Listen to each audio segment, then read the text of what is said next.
Mahilig ka rin ba sa shake? Maligayang araw ng Sabado, kapanalig. Kapistahan ngayon ni Apostol Santiago. Ito po si Sister Rose Agtarap ng Daughters of St. Paul para sa mabuting balita. Tayo nang magnilay sa Ebanghelyo ayon kay San Mateo.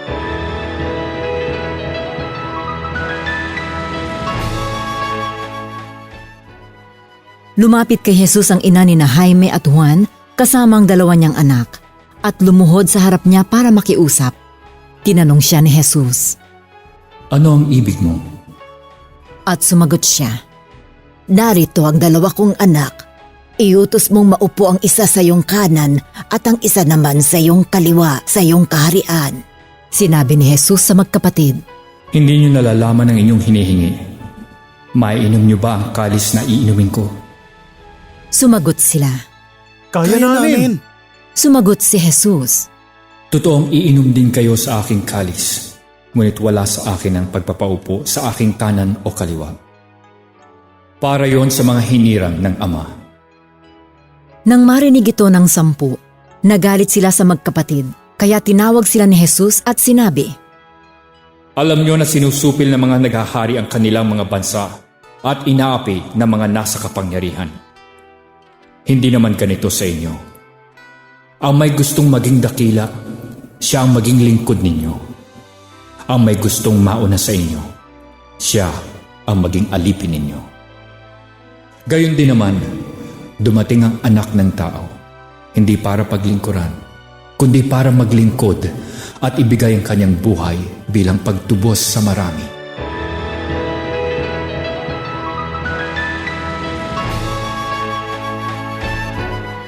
Nung seminarista pa ako, may isang madre kami sa seminaryo na mahilig gumawa ng shake. Healthy ito.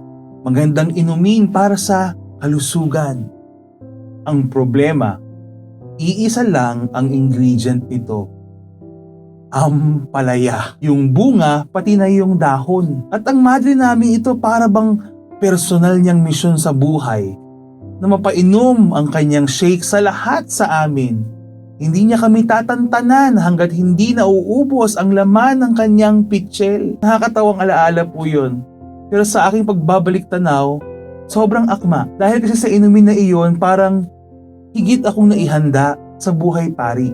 Kasi po sa buhay na ito, kailangan handa tayong inumin ang anumang kalis na kailangan para sa pagsunod kay Jesus. Masarap man ito o hindi. Sa mabuting balita ngayon, may isang ina na lumapit kay Jesus upang humingi ng magagandang pwesto para sa kanyang mga anak. Gusto niya ang karangalan, gusto niya ang korona para sa kanila. Pero ang tugon ni Jesus, "Maiinom ba ninyo ang kalis na iinumin ko?" Para bang sinasabi ni Jesus, bago ang korona, may kalis muna. Bago ang karangalan, may sakripisyo. Bago ang kaluwalhatian, may krus. Ganun din po sa buhay natin. Madalas gusto natin ang bunga pero hindi ang paghihirap. Gusto natin ang tagumpay pero ayaw natin ang sakripisyo. Gusto natin ang Pasko ng pagkabuhay pero iiwas po tayo sa Biyernes Santo. Santiago mismo ay nagsimula na parang hindi ba lubos na nauunawaan ang ibig sabihin ng kalis na iyon. Pero sa kalaunan, ininom niya ito. Tinatawag natin siyang dakila, James the Great. Pero magandang tandaan na hindi niya ito naabot agad.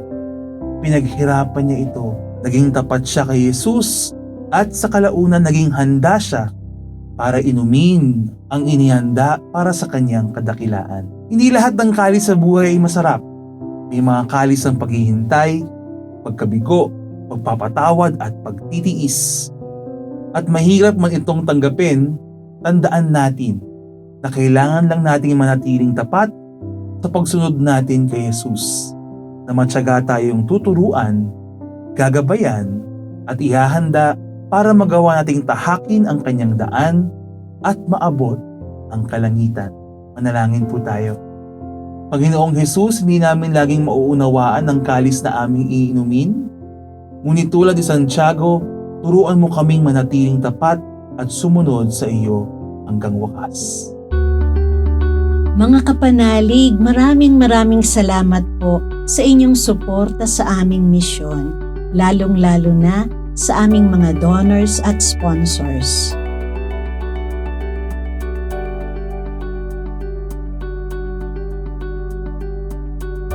Subscribe, like, share, and follow po lines sa aming social media accounts.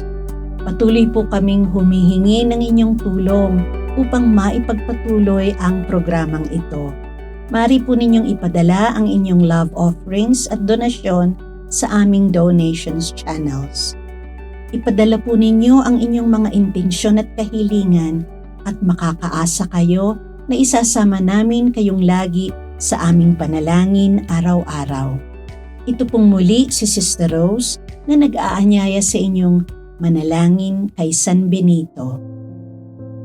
Mahal na San Benito, inihiling ko na sa pamamagitan ng iyong banal na pagpapala, pangalagaan mo ako, ang aking mga mahal sa buhay at ang aming tahanan ngayon at araw-araw, upang hindi kami mahiwalay kay Jesus at Maria. Iligtas mo kami sa lahat ng tukso, espiritual na pang-aapi at pisikal na karamdaman. Hinihiling namin ito sa ngalan ni Hesukristo aming Panginoon. Amen.